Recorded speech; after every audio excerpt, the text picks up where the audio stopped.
Hi, welcome back to Community Conversations. I'm Tina Howard, and today I have with me Alan Brown. Hi, Alan. Hey, Tina, how are you? I'm great. Thank you for being on the show today. Well, thanks for asking me. So Community Conversations is just conversations with people in the community, and you are now in the community. As of about 3 years ago. Yeah. Right, so you're relatively new. Right. Not brand new, but relatively new. So I usually start off asking people who are from this area what their connection is to the area. But in your case, you don't have a connection to the area, or maybe you do. I should ask you. Well, kind of a roundabout connection to 1998, probably. Okay. But not further back than that. My mother-in-law bought a cottage here on the lake back in, I think, 1998 or 1999. Okay. And 2 years later, when her daughter and I were dating, we bought a house here 4 days before 9/11. So, Oh my gosh. yeah, so I remember the date, September 7th, 2001. That's right. So, and I grew up on the water and just loved the water. So Okay. by way of Atlanta, that's how I got here in 2001. But I lived in Kentucky at the time, so I couldn't move down here until 2016. So I've been here for 3 years. And your wife, Melanie Kearns, who is in the choir with me at church and is a lovely, lovely human being. So you and Melanie have been married for not that long. Just a year, September. A year? Yeah. But you dated and were engaged for 18 years. 18 years and a long distance. Yeah, most of that was right? long distance. Okay, so we got a lot of that to cover because I know a lot of people are curious about this. Where were you born? I was born in Pennsylvania, up around Erie, Pennsylvania. Okay. Yep.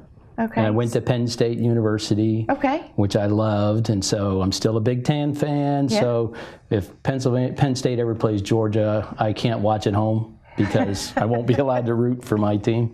Because Melanie now works for Georgia. She does. UGA. Yeah, she works for UGA. And does that mean she's also a UGA fan? Oh my gosh, she was a fan long before that. She graduated from UGA.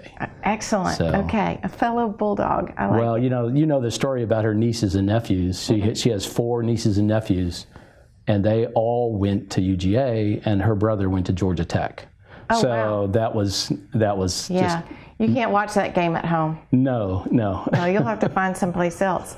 It seems like the year that I graduated from Georgia, they played Penn State, didn't they? Or Possibly. Am I mixed up? Well, I Anyway. can't ask you what year because then that would give away your age. But Georgia, Penn State won their first national title against Georgia, actually, in the Sugar Bowl. That's what I think I'm talking about that year. That was probably 84, 85? The first was 81. 1981. Yeah. Okay, maybe that's what I'm thinking about. Yeah. They all kind of run together. Starting off in Pennsylvania, and you went to college there. Yep. And when you were a kid, what kind of kid were you? What was your neighborhood like? What was life like? Well, I was Alan the Brown? fourth of 5. Okay. We were born, my sister was 53, 55, 57, 59, so I was born in 59. And my 5th was my younger sister. She was born 9 years later. Oh, wow. So it was a bunch of you, 4 in a row, and then a space, and then the baby. Yeah.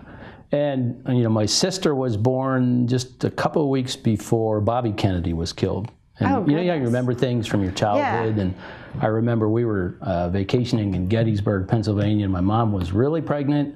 And we walked into the hotel, and the news was about Bobby Kennedy getting killed. So, at those points in time, Bobby Kennedy, 2001 for our house for 9/11.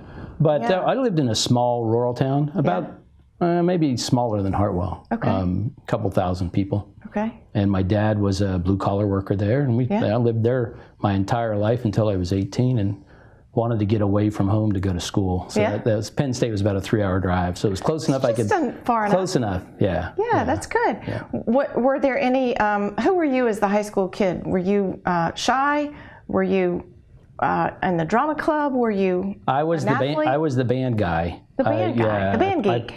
Exactly, the band geek. I played saxophone for all 6 years. Nice. And my story is I got first chair when I was in 7th grade, but it was a small band. But I really and band was my kind of folk. It was a small band. Just say I was first chair. It was there was 200 people in it, but I mean that's relatively small. So did you keep first chair pretty much? Yeah, through the whole. So what 6 drew years you of to high the school. saxophone? Did you watch the Tonight Show and see people? No, my dad found one somewhere for a pretty reasonable price, and he said, "Here, try this." That is so 1960s and 70s, isn't it? Yeah, that was in It's not like now where your parents sit you down and go, "What would you like to play?" And you think, Oh, no. It was like, "Hey, I picked this up at the garage sale." I started playing in 5th grade, actually. Oh, wow. Which our school was 7 through 12 was all. There was an elementary and then a high school. Okay. So I Did you started. pick it up on your own, or Well, did you no, have a I band? started on drums, but Okay. the drummers were all the criminals in our band. So I was glad in retrospect that I played the I saxophone. want to be that. So, and your dad picked up the saxophone, and you began to play that. Right. And by the time you were 7th grade, you were pretty good. Yeah. That's good. Do you And still I play? did. I don't, and I did pretty much pick it up on my own until about 10th grade. That was the first time I had lessons. Okay. So I just So you liked it. started as pretty far into it, I imagine, at that point, Yeah. because Yeah. you've been playing for several years at that point. So do you still play or no? No. I thought about playing when I went to school. Penn State at the time had what they called the Penn State Blue Band, and it was at least regionally renowned. Yeah. But I had heard that it took a lot of time, and I wasn't willing to do that. Were you a star student type? Did you study hard? in high school? Yeah. Yes to the first question, no to the second question. Just came I got good grades, but I didn't study in high school. You know, it's funny, if you have older siblings, a lot of times you kind of learn through osmosis because Yeah. you're picking up on what they're doing, Yeah. either in homework or what they're talking about and that kind of thing. It wasn't good for college, though. I had to actually start studying a little bit in college. So I did okay in college, but not quite as good academically. Was college a fun experience? Oh, do you yeah. remember? Yeah. My best friend to this day is my roommate from college. Oh, that's so Yeah, cool. well, one of my two. My other one is I grew up with in Pennsylvania when I was nice. growing up. So, That's awesome. yeah. So after college, what kind of career path were you looking at? Well, I love math, so I studied computer science when it was in the early '80s. We're still using punch cards and Yeah. that kind of thing. Everybody knows what a punch card is. And I wanted to go somewhere away from Pennsylvania because I was just tired of the winter. Okay. I did not like snow. My brother and I used to deliver newspapers every winter. And so I was job interviewing, and I interviewed with a large company out of Kentucky. And I flew into Lexington, and if you've ever flown over the horse farms into Lexington Airport, it was just gorgeous. And I just said, okay, this is where I want to work, and it worked out. So I started. great. Yeah, started in Lexington in like June of 1981. Been doing the same job for the same company ever since, pretty much. Now you said something to me, okay, that's unusual, by the way. Yes. Starting out of college with one company and staying there your whole career. Yes. It's pretty amazing. So, but you said something right before we started, that you were unable to name the company. Yeah. So don't ask you the name of the Yeah, company. don't ask me the name of the company. Say it, of course.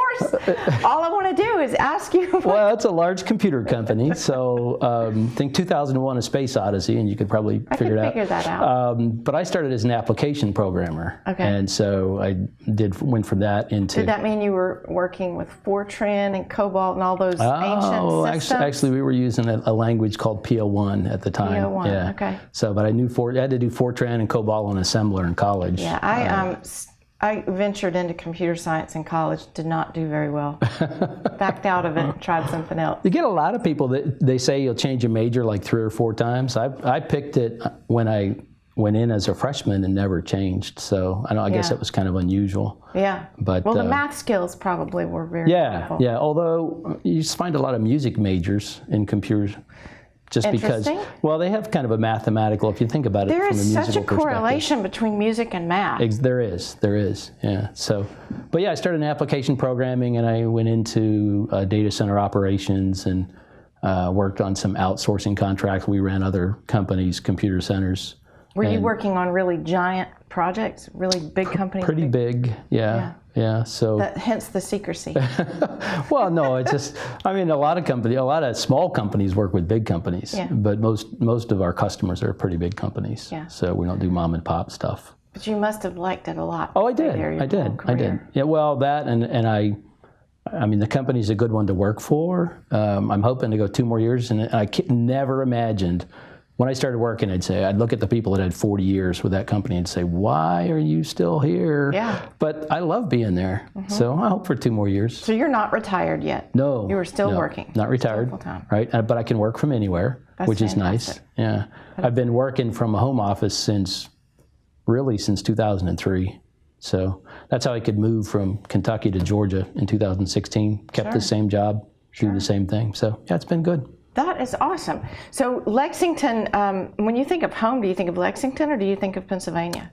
Pennsylvania. Okay. Now, it's kind of weird because I was in Lexington for 15 years, spent a little bit of time in Rochester, New York, came back to Lexington. Then I was in Atlanta for 6 years, and then back to Kentucky. I lived in Louisville for 15 years before I moved down here. So bounced around a little bit, but Pennsylvania is still my home, which the is, home. yeah. Where the relatives still are, maybe? Yeah, Mostly. yeah. Well, that's yeah. good. That is awesome. So you were in Lexington working for the unnamed company and had a family there, Right. which is 2 daughters? 2 daughters, yeah. Okay. 28 and 25 now. And they were both University of Kentucky graduates. Yeah. So I'm going to the football game in 2 weeks, and I can't root for Kentucky either when we play Georgia. So I told Melanie I was going to wear blue, though. So we'll see how that goes. Funny. So the girls are grown up, Yep. and are they also pursuing the high-tech type careers? No, one is in marketing. She lives in Austin, Texas. That's Nicole. And my daughter, Caitlin, she's a dietitian, lives in Durham, North Carolina. That's nice. What was it like having a house full of women? It was great. Girls. It was great. After my first daughter was born, we wanted to have another child. I said, I hope it's a girl, and we had a second girl. So it was great. They're about 3 years apart. They're still best friends. So That's good. yeah, I think it went pretty well. That's good. Growing up, did you have to do a lot of the daddy-daughter things, like the dances and? Oh yeah. I can remember when my daughters would stand on my feet for the dances. Yeah, it was a lot of fun. And they did cheerleading and all that, but only at the middle school level. Not. Well, I guess my oldest daughter did high school, but they just did all the kind of sport things. I'd love to go to the football games to watch them, and they're good kids. That's awesome. And then tell us how. I guess when you came to Atlanta. Was this when you met Melanie the first time? Yeah, eventually. Because your wife Melanie was in Atlanta for her career. That's right. For a long time, and so how did you meet Melanie? Well, I love these stories.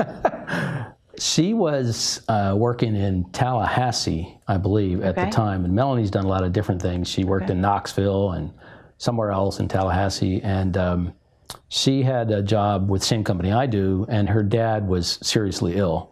So she was looking to get back from Tallahassee to Atlanta. So when she got a job back in Atlanta, we worked in the same office, and that's where I first met her professionally. In the office? Yeah. So I always ask people this. When you saw her, did you think, did like bells go off, or was it more like she was a coworker and then she became a friend and then graduated? It was the latter. Yeah? I didn't have bells go off when we met. No. I'm going to ask her the same question. Well, you'll see what she says.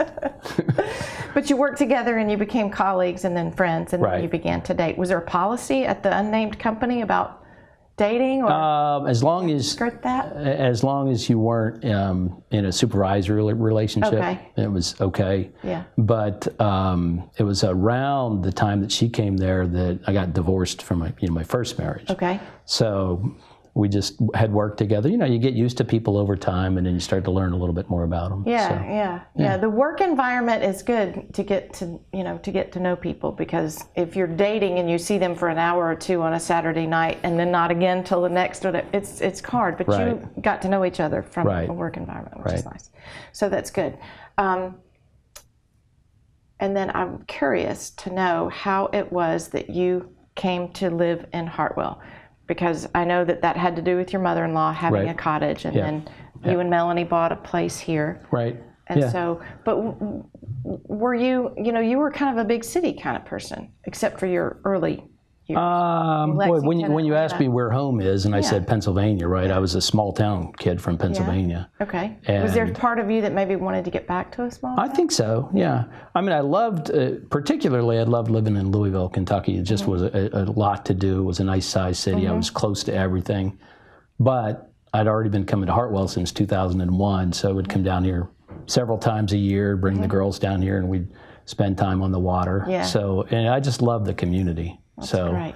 And you and I go to the same church. I started going to that church I think about 2005 or 6 maybe. Oh, did you really? Yeah. Back then? Yeah. Okay. Not, of course, I was only there when I was in town. Right. So it wasn't Right. very much during the season. That's nice. But yeah, we bought our house on the water, and then we just have remodeled it a couple times. And Melanie was still living in Atlanta at the time, and I was in Kentucky, so she moved up first, and then I moved down after the kids got out of school. Yeah. So, yeah. Wanted to get them through college and Right. out on their own. Right. Makes sense. That's So, good. kinda worked was it out. a huge transition, or was it not so much since you were already visiting here? From Kentucky to Hartwell, that was a pretty big transition. I'm a big movie fan. I love going to movies. Yeah. And the theater in Louisville, I could walk there in 5 minutes Oh, wow. from my house. Yeah. And now I can't drive there in 45 minutes, I know. Athens or It's Anderson. shocking to most people how Yeah. far we are from a cinema. But it's not bad. I mean, when I used to live in Atlanta, you were 45 minutes from anywhere. I mean, if you were going to go to the grocery store, No, you're right. take you It 45 might only minutes. be 2 miles, but it would still Exactly. take you a long time So with the that. traffic here is nothing compared I to know. that. But, You're right. You're right. There are trade-offs. I'll take it. Yes, I agree. That is good. I love being here. And when you got here full-time, you seemed to jump right in to volunteering and being very busy. I did that in Kentucky too, though. Did you? Okay, so Yeah. that's not new. No, I've volunteered since really shortly after I started work. I started with Junior Achievement in 1984, and I volunteered there until I left Kentucky in 2003 or 2013. So, what is that? 20 years. And I love Junior Achievement. I loved working with their What kinds of program. things did you do with them? All classroom teaching. They have programs from 2nd grade through 12th grade. Okay. And I haven't got back into that here yet, but I did it quite a bit when I was in Kentucky. And so I would go into teach school programs, all those grades from 2nd grade to 12th grade. And again, I really gravitated toward the math ones, the economic kind of programs and that kind of thing. I'll never forget, I worked with a colleague of mine, and she and I taught this class together. And I want to say it was early 90s, 1992. And even then, we were teaching a class of juniors and seniors, and it was an economics class. And when we did the introduction, what do you do? Who do you work for? She gave the introduction, and one of the young boys in the class smarted off. He said, "Well, I thought the women's place was in the home." Oh, even in the 90s. In the 90s, yeah. And that was actually was her response? that was the last time she volunteered for JA. Really? She could not believe it. She's like, and she was livid. I mean, we taught the class and it went fine. Yeah. But I think she just got kind of soured. But I mean, That's too bad. yeah. But I stuck it out. So Junior Achievement, is that something like 4-H where you can branch out and teach a lot of different things within that group? Is it a club type thing for kids in school? It's usually, used to be, I actually did Junior Achievement in high school when I was in high school, which was the company program. You get together as a group of kids and decide what your product was going to be, and you actually would make it and go out and sell it. So back in the early 70s, I don't know if they had classroom programs, but now it's a JA office will establish partnerships with the area schools, and then they teach.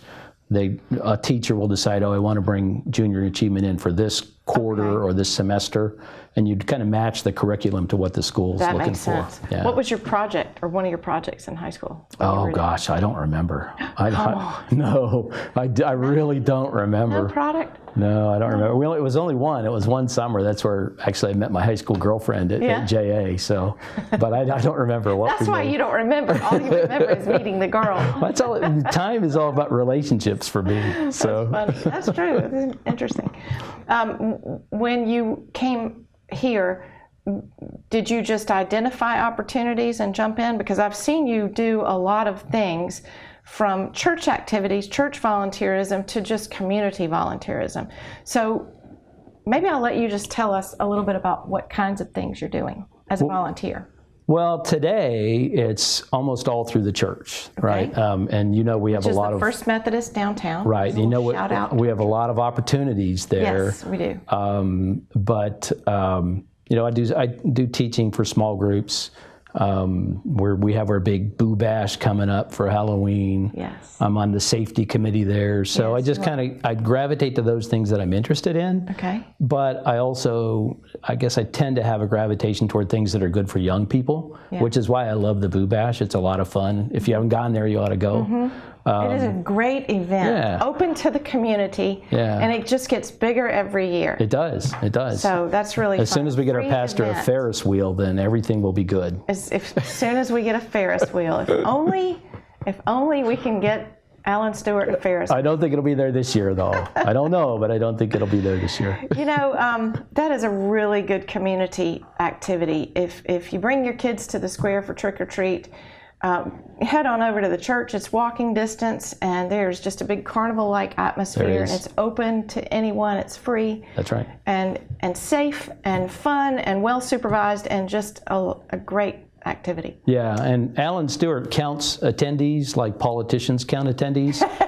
He'll tell you there was 5,000 people there. Right.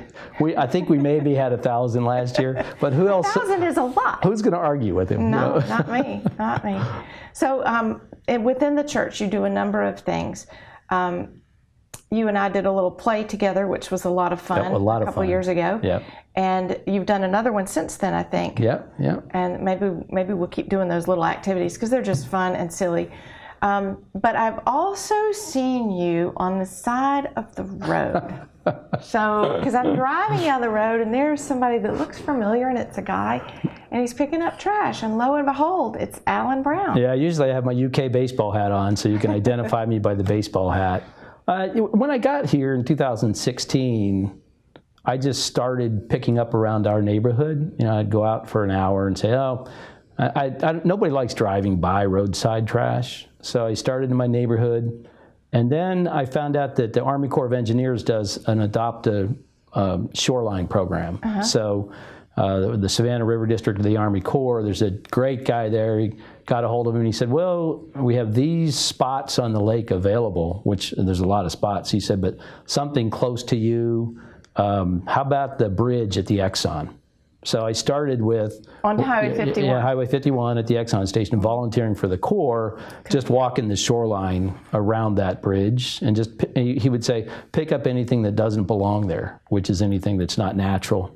So I started there, and then sometimes I would drive from home to there. I live out in the Reed Creek area, and I'd drive from home to there, and I'd say, there's still stuff on the road that I can stop and pick up. So I spend maybe about 10 hours a month, just before work or after work or on weekends, trying to clean up the roadside. It's about a 7-mile stretch. Right. It's really good of you to do that. Well, if somebody's got to do it, because otherwise Because it's a just lot of going to people lay think, there. well, I didn't throw it out there, I'm not going to clean it up. Yeah, well, my younger daughter told me one time when she was in school, they were studying something in one of their classes and said, if we all across the world lived the way we do in the United States, it would take 22 planet Earths for us to survive. And when you think about that, you think about how kind of a disposable society we are, and We are people so that are either ignorant about it or intentional about it. It makes me mad sometimes, but I just do what I can. It's good exercise and clean it up. As soon as I get by, somebody's truck has blown something out, driving down. So Are you surprised at what you find? sometimes. The first time I did around the bridge, I found a full baby crib, the wooden kind with a mattress that was dumped over the side of the bridge. So it took me. Okay, that's a story. It took me a while to get that one up to where I could actually get it out. So, and I don't know. Dump a baby crib. Well, you talk about things blowing off of trucks. Yeah. I think it blew off of a truck. I really do, because that's Okay. most of what I find Yeah. is cigarette packs and empty Yeah. cans, that kind of Yeah. stuff. I think it blew off a truck, and Yeah. somebody just threw it over the bridge Yeah. to get it off the Get road. it off the bridge. Yeah. Yeah, so there's a couple hazard. problems there, right? So But I have a pickup truck, and I use it to take my things to the recycle. Mm-hmm. And you know, you have to be really careful to tie that stuff down because it will come out. Yeah. You know, and in my inexperience, when I first moved here and first got the truck, I threw a bag of trash in and I'm heading to the recycle and I glance in the rear view and things are flying out of there because it's just, and so I know now, you know, but I would like to think that's why. I would like to think people don't go down the road throwing things out, but I don't know, maybe they do. Well, I don't know what the percentage is, but Yeah. there are obviously people that go by and throw things out. I mean, you can't, most of the time, like a beer bottle won't fly out of the bed of your truck. Good point. Right? Too heavy. Or the other thing that disappoints me the most when I find it is used diapers. You know, somebody's just thrown it out the window after they changed their kid. Double problem. Number one, it's litter. Number two, what kind of example are they setting for their kids? Yeah. But the rest of it is... All I can think of is you do wear gloves, right? I do wear gloves. But the biggest problem I have with trash pickup is actually fire ants. Because I have had horrible experience with fire ants, and if you're not careful, they're everywhere along the roadside. Really? So, I wouldn't have known that. Yeah. So you can't, like, if you're picking up trash standing in a bed of fire ants, that's going to be a bad day. No, that is going to be real bad. But it's funny. I've had people stop by and give me money for trash bags. I've made a total of $10 in the last 3 years. Oh, that doesn't even begin to cover the bags because these are out of your pocket. Yeah, and most of the time I just take them to the convenience center. So you got to have the garbage bags to pick it up and then put it in the bags you pay for. Yeah, but that's which okay. It's expensive. Yeah, that's okay. I don't know how much I spend, but it's good exercise. You're a swell guy, Alan. Well, you know, Hartwell used to be a part of Keep Georgia Beautiful, Yeah. you Keep America Beautiful program. Mm-hmm. And I think they dropped it in 2016, about when I came down here. Really? Yeah.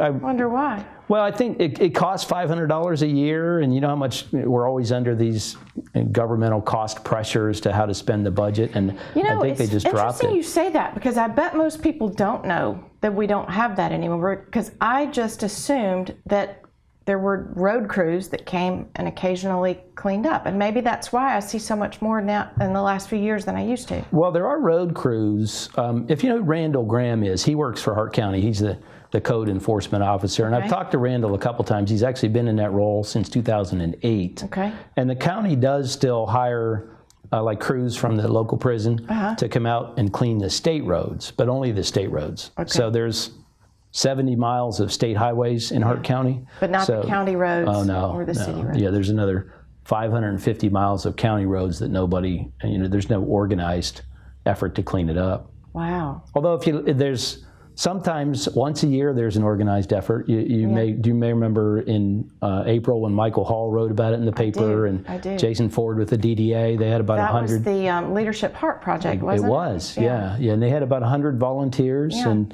sent them out to different county roads and had picked out areas. So it's nice when you see that kind of effort. It is.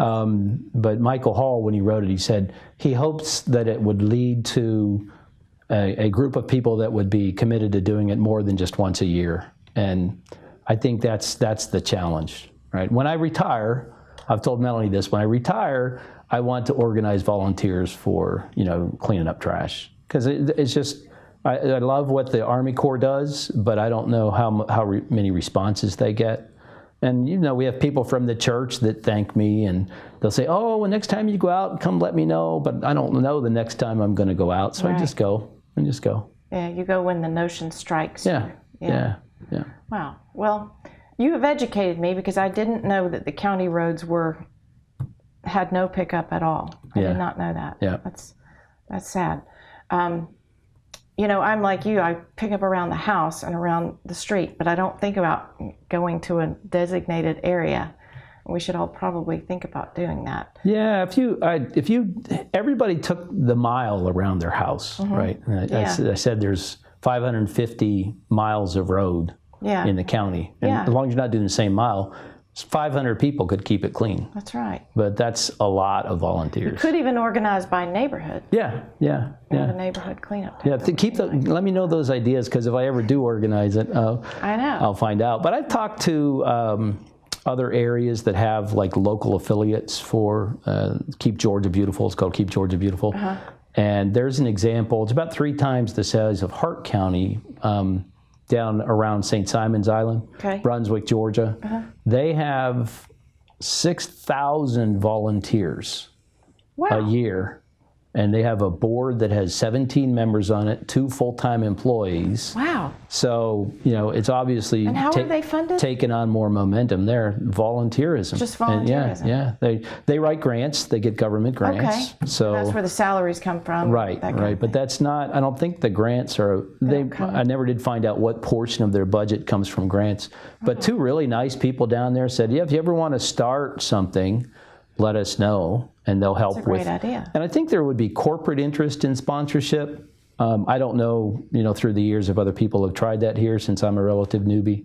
But if Randall Graham is still in his job when I retire, then I plan to try to work with him to see if we can put something together. Because if you're a part of Keep America Beautiful, they give you free trash bags, so you wouldn't have to pay for the There's trash that. bags. That matters. Yeah, and I know that the Board of Commissioners has waived the tipping fees, you know, the dumping fees for the organized cleanup days. Okay. So if you could figure out that they'd let people do it as long as you could prove how it was legitimate, Right. remove a lot of the expense out of it, Yeah. at least from our pockets. Yeah. It would be kind of a Exactly. neat thing. Yeah. That's awesome. That is a really nice a nice thing to do. You mentioned retirement. Are you 2 years away, 3 years away? Hopefully 2. 2? Yeah, and then I can stay busy all the time. Yeah, I bet. I think we all could. Yeah. What are you doing when you're not working that you just lose track of time? Is there a hobby that you have, or something that you just get into and you That I don't just think about? lose track of time. Yeah. Probably music. Yeah. I mean, I love Playing or listening? No, just listening. Just listening. Yeah, music and movies. I still do movies. Yeah. So I'm a Netflix junkie now. Yeah? So because there's a lot of Okay, content. got to give me your favorites. Stranger Things. Oh, yeah? A fan of Yeah. Stranger Things, huh? Yeah. If you haven't, have you watched it? I tried, but it was weird. Well, go back. You got to go back to the first season. Did you start with I episode started 1? with the first one, and then I thought, ew. It's so 70s though. Yeah, it is. Yeah. What's funny is they film a lot at Gwinnett Place Mall, don't Yeah, they? that's right. That's where their mall scenes are. Interesting. Yeah. Interesting. Yeah, I mean, just for the the visual, Yeah. I might Yeah. try it again. But I couldn't follow it. I'm kind of a simple gal. it's a little bit hard to follow. There's a lot of characters. Yeah. But I like being on the water too. So Yeah. weekends, we're always hungry for more time on the water. Yeah. So when I You're retire, a boating person, a yeah, skiing person, no, I don't ski. I just like to boat. So pontooning, or both, mostly pontoon. Now that we're all getting a little bit older. yeah. But Easier to- we have a nice little 18-foot runabout that we like to get out Okay. on the water. It's a little rough. Yeah. So, but it's still a nice boat. So I plan to spend more time on the water Good. and more time cleaning up, more time with the church. Yeah. So I know I'll stay busy. Yeah, you will absolutely stay Yeah. busy. What other volunteer activities have you done that you would share with us? I did 1 year up in Kentucky for an organization called CASA, Court Appointed Special Advocates. I don't know if you've ever heard of that. I know We have it here. Yeah, there's a North Georgia chapter. And it is probably the best charity that I've ever worked for, the best charitable organization. Okay. But it was the hardest. Court-appointed Special Advocates. special advocates. Yeah, Say what that is. I mean, What CASA does is it assigns their volunteers, you go through a rigorous training, it assigns their volunteers to represent children in courts.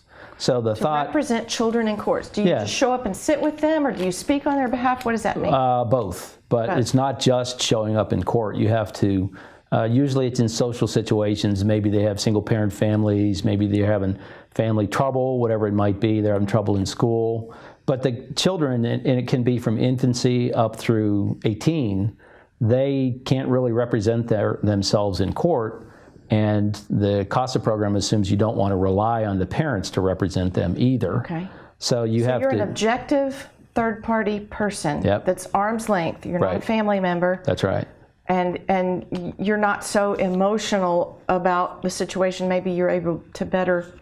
And that's what Shepherd that. you try to do is you interview family members, you talk to the kids about what they're interested in, you observe their home environment. So it's not like social work.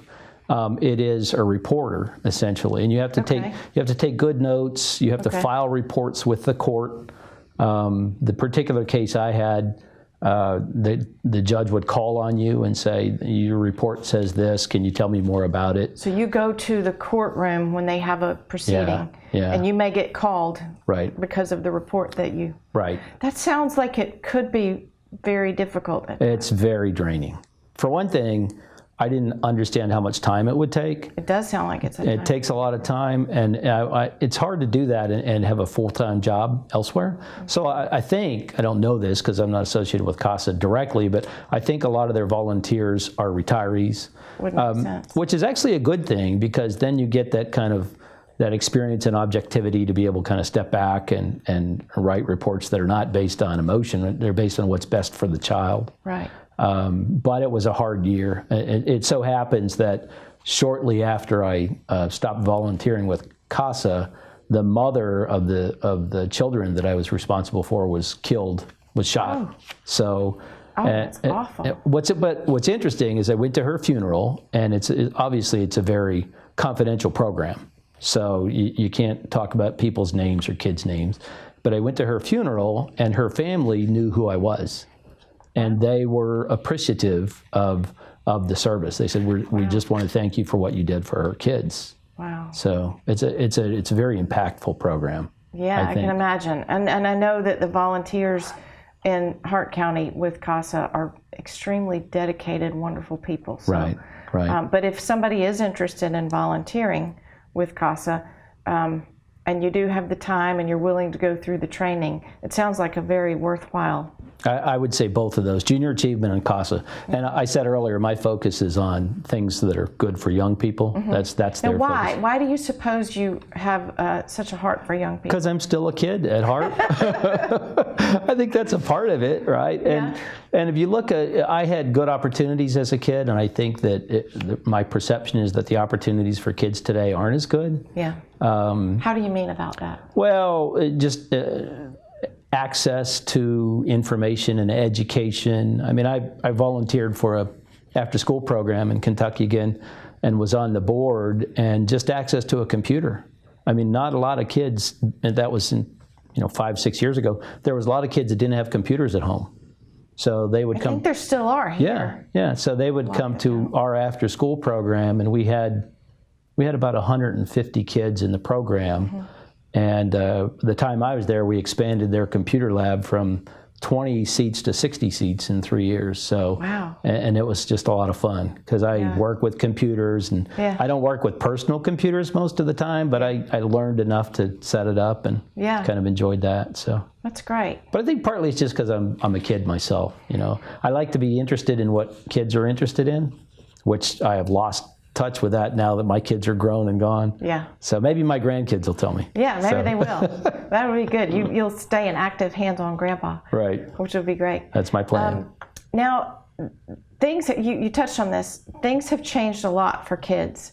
On the one hand, access to information is good for educational purposes and getting answers to things. I can't even imagine what it would be like to have Google when I was a kid. Right? I mean, you had all these stupid questions as a kid, and you had to go to the library. You had to go to the library, look it up. Cursive writing. Cursive writing, yeah. The what did you call the drawer that you opened and the coded? Oh, the card catalog? Yeah, the Dewey Decimal System. The card catalog, yeah. It was crazy. Or diagramming sentences? Diagramming sentences is my favorite thing to do. Favorite thing. I don't understand that, but that's okay. That's okay, because I had to back out of the whole computer science thing. My mind. I remember when I went to college, Penn State was on what they called the trimester system. So it was 10 weeks of courses, and they'd do it 3 times a year, and then they'd have a summer session. And if I remember right, I think the cost of a credit hour was about $50. And so I could go through, and you have 15 credit hours in a semester, right? So you're talking about less than $1,000. Right. I know that when my kids went to school, we were very blessed because they both had scholarships, but it could cost upwards of $20,000 a year to go to a public university. And that's a lot of money. That's a lot of money. So it is so expensive. I remember writing my checks for tuition, And those checks were in the $600 and some change for the tuition for the Right. whole or the quarter. We were on Yeah. a quarter system too. Right.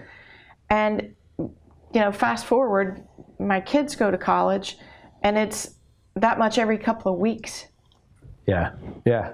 It's mind-blowing when you think about how much it costs to send somebody to college or to go to college. And if you're a young person without family means to write those checks, and you are getting loans, it's a tough thing. It's really tough. Well, understanding that too is the awareness of when you should start being focused on academic excellence, or when you should start saving money. Yeah. That's one thing that I really enjoy about the Junior Achievement series of programs is they kind of come to the level where the kids are to teach them about financial responsibility or around the organization of a city.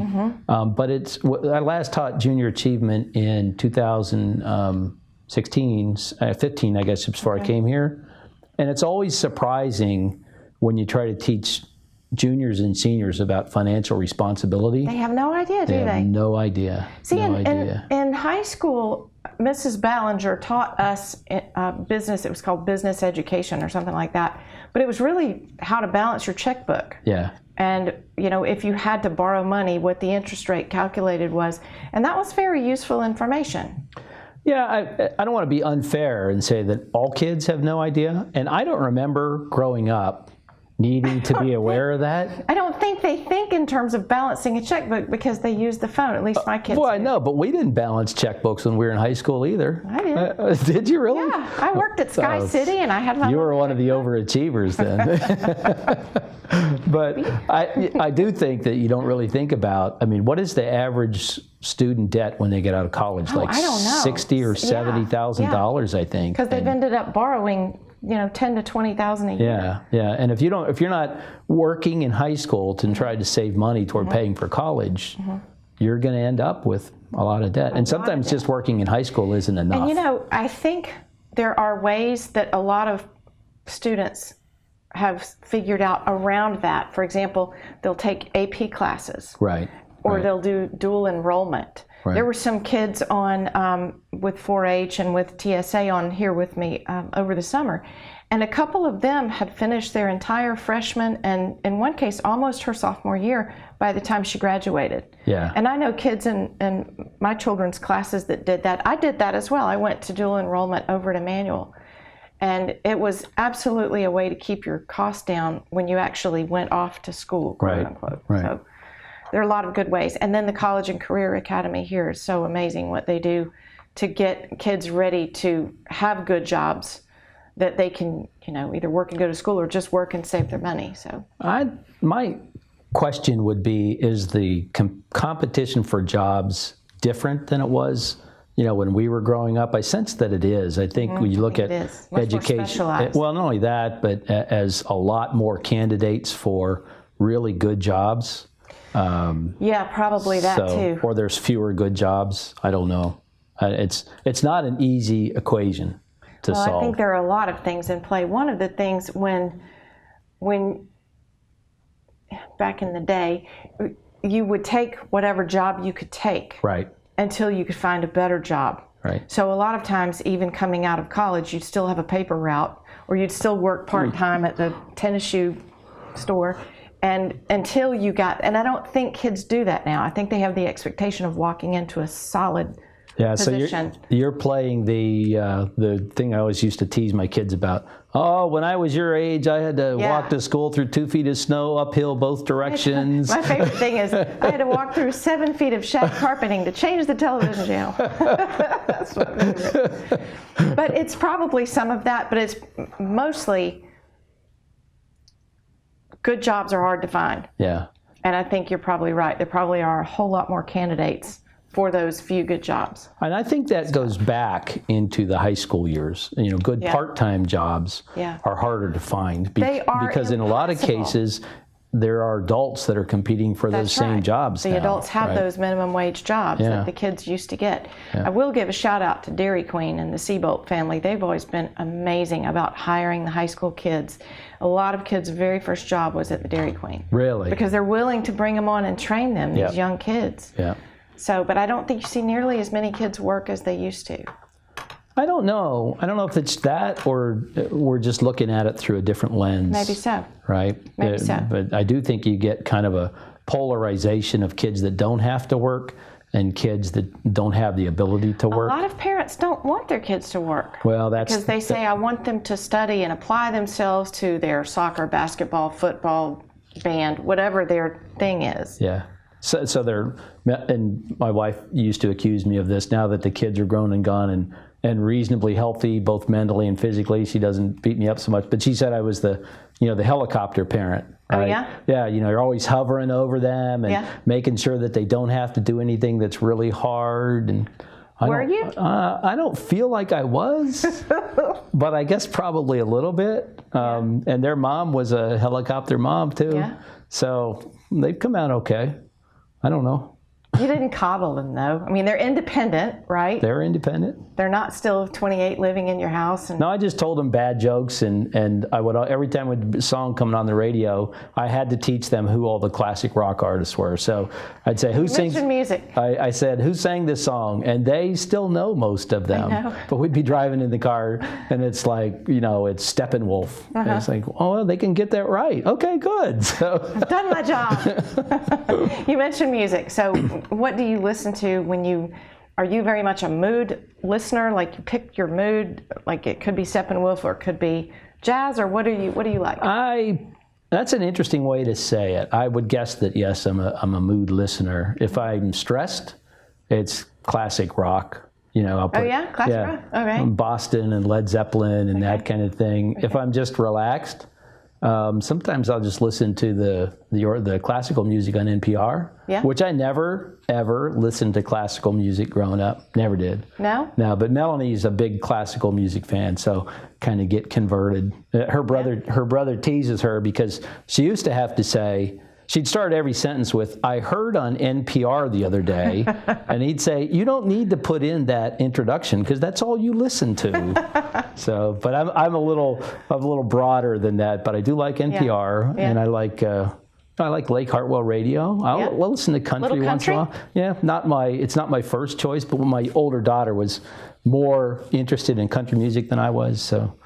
She kind of got me interested in that. I like them all. I don't really care for hip hop, but I think that's a generational thing. Yeah, me too. So. Me too. Anybody in your immediate family, mom, dad, sisters, brothers, were they musical at all? No. No? No. So you didn't have music on the turntable at home? Well, no, that's not true. But when you asked me if they were musical, did they have music at home? I remember when I was a kid, we had the old console record player. Yeah. And, it's a piece of furniture. A piece of furniture. And so whenever we'd go to sleep, they'd put on a record. And it was usually either it was Herb Alpert and the Tijuana Brass, or it was the Irish Rovers, or it was Johnny Cash, Ring of Fire. So I grew up listening to those kinds of things. Interesting. Johnny Cash played in Pennsylvania. I wouldn't have thought that. I really thought he was more of a Southern and Midwestern kind of thing. No. How about that? He was big. We always had music. And my dad was a big... high fidelity kind of guy. He was always trying to hook things up. It's amazing he didn't burn the house down trying to hook all these electronics together to run the sound. And we always had music going on in the house. And I remember one time I was climbing on a shelf and I had to reach over his stack of albums. This sounds like a bad news story.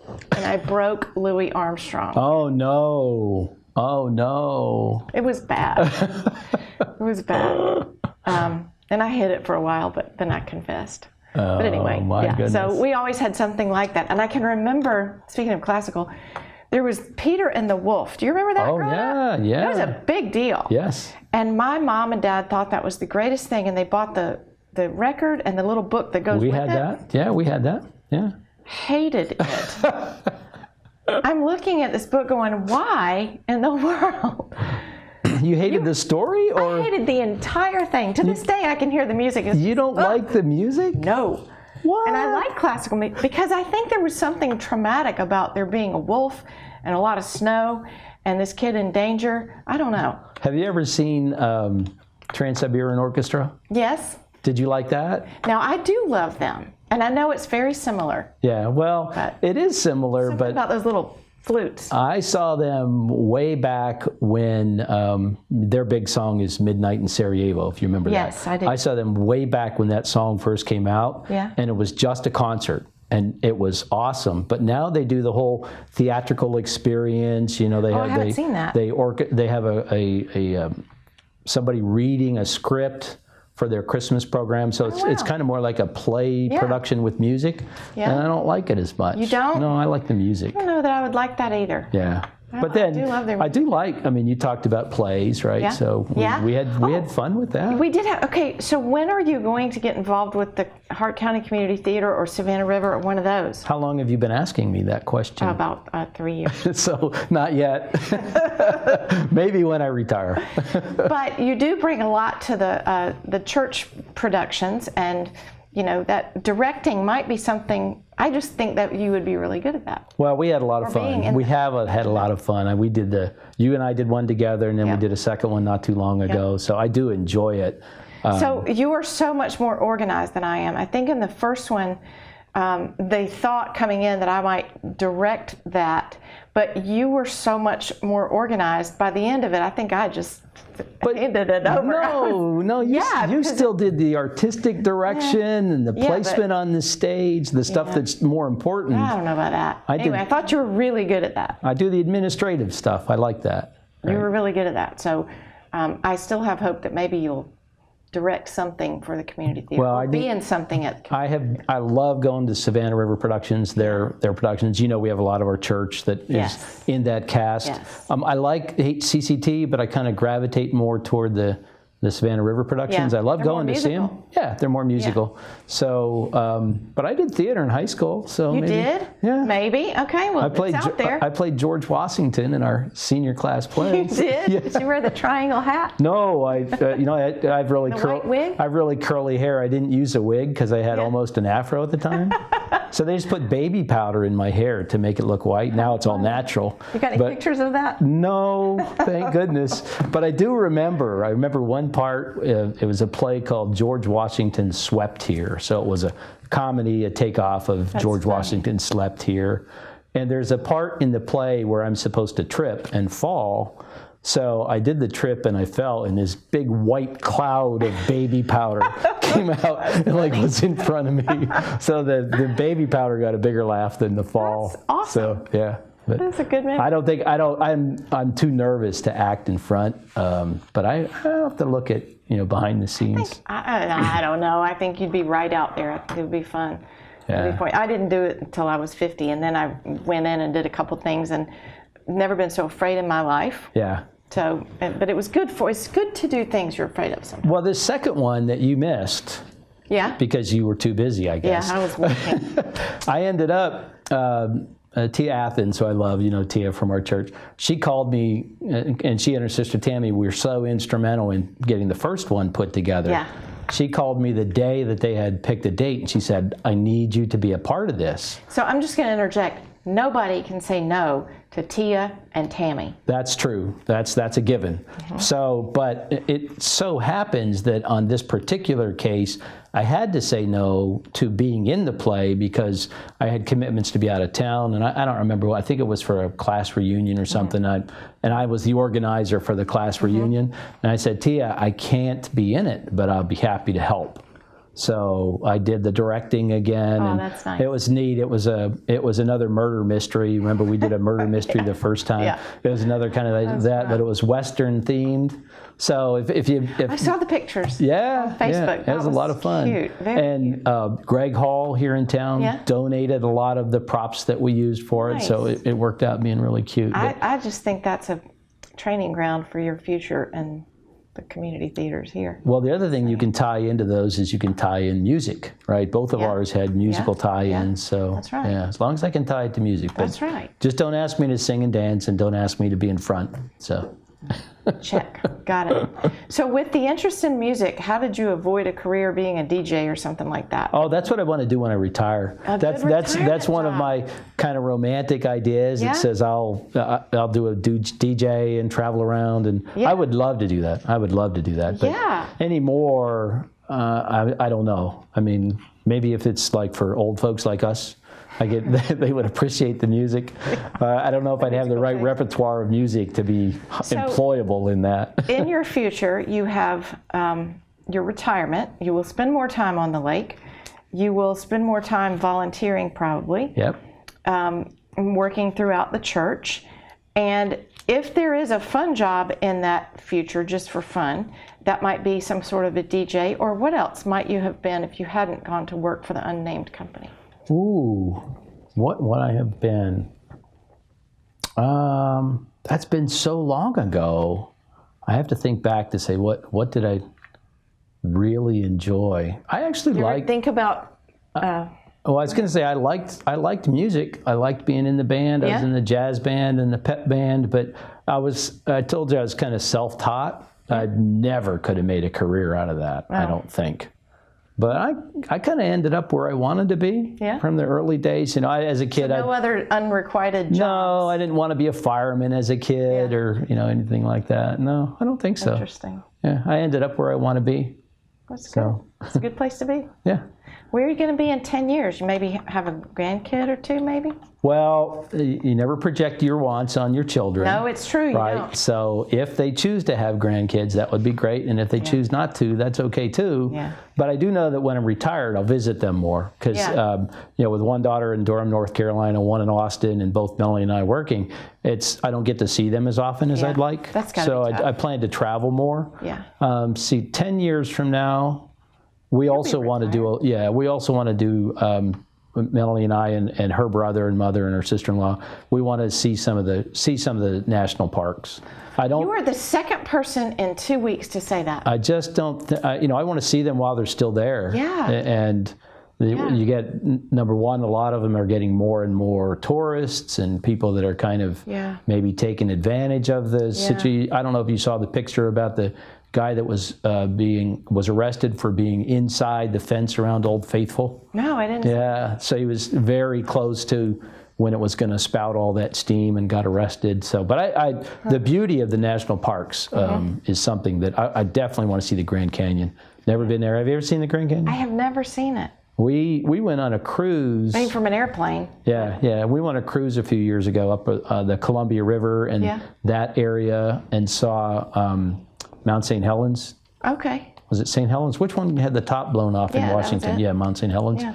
And it's a beautiful national park, but the power of nature, whether you're talking about the Grand Canyon and what the water has done, or blowing the top off of a mountain, when that volcano erupted, you can't see that anywhere else. That's a great bucket list trip. Yeah, I think that's enough. So I'll stay busy. It is, because that might be multiple trips. Oh yeah, it would be. I mean, to be a series of trips. I think the most visited national park is Acadia National Park up in Maine. Oh, is it really? Yeah, I think so. I would have said, I don't know, Yellowstone or something. I don't think so. I looked at that. When we were talking about it a couple of years ago. Yeah. Well, think of all the concentration of population in the Northeast. Well, true. That's easy true. to get to. You don't have to drive along. You don't have to fly to the Grand Canyon. So, true.